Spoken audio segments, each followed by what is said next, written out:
ആരോഗ്യത്തിനും അത്യുത്തമമാണ് dragon fruit. അതുകൊണ്ട് തന്നെ ഇതിന്റെ ആവശ്യക്കാർ ഏറെയാണ്.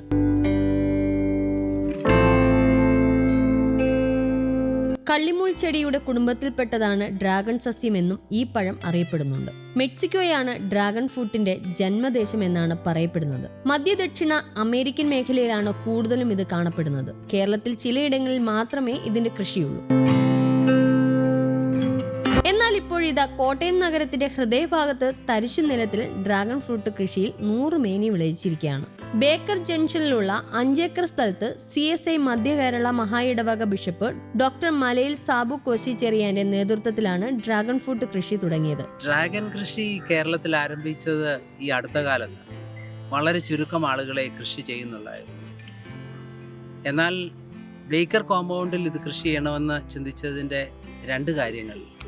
ഒന്ന്, ഈ കൃഷി ആളുകളിലേക്ക് എത്തിക്കുക എന്നുള്ളതായിരുന്നു ഒരു പ്രധാനമായ കാര്യം. കാരണം കോട്ടയം പട്ടണത്തിൻ്റെ ഹൃദയഭാഗത്തുള്ള സ്ഥലത്ത് കൃഷി ചെയ്യുമ്പോൾ കൂടുതൽ ആളുകൾ കാണുന്നതിനും കൂടുതൽ ആളുകൾ ആകർഷിതരാകുന്നതിനും കാരണമാകും.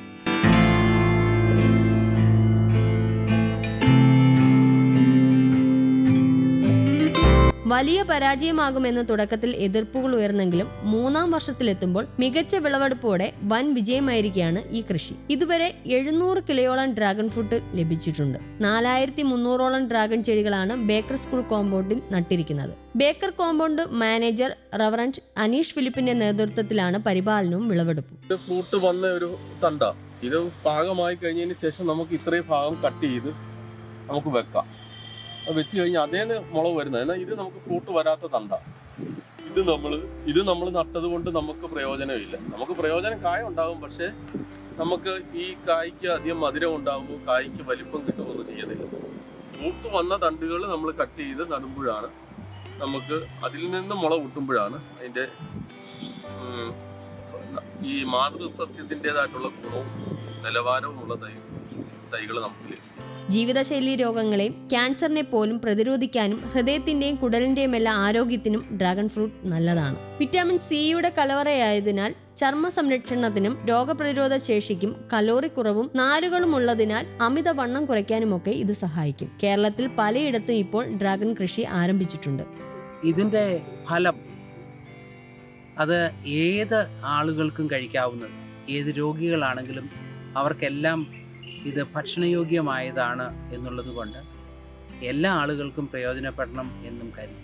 എന്നാൽ കോട്ടയത്തെ പോലെ ഒരു പട്ടണത്തിന്റെ നടുവിൽ ഈ കൃഷി മറ്റെങ്ങുമില്ലെന്ന് തന്നെ പറയാം. മഞ്ഞ നിറത്തിൽ ചെടികൾ കൂട്ടമായി പൂവിട്ട് നിൽക്കുന്നതും ചുവപ്പ് പുതച്ച് പഴങ്ങൾ പഴുത്തു നിൽക്കുന്നതും കാണാൻ നല്ല ഭംഗിയാണ്. പൂർണ്ണ മനസ്സോടെ പരിശ്രമിച്ചാൽ റബ്ബർ മാത്രമല്ല കോട്ടയത്ത് എന്തും വിളയിക്കാമെന്ന് തെളിയിച്ചിരിക്കുകയാണ് ബേക്കർ കോമ്പൗണ്ടിലെ ഡ്രാഗൺ ഫ്രൂട്ട് വിപ്ലവത്തിലൂടെ CSI സഭ. ഇതിന്റെ വിപണനം അധികം പ്രയാസകരമാകും എന്ന് കരുതുന്നില്ല.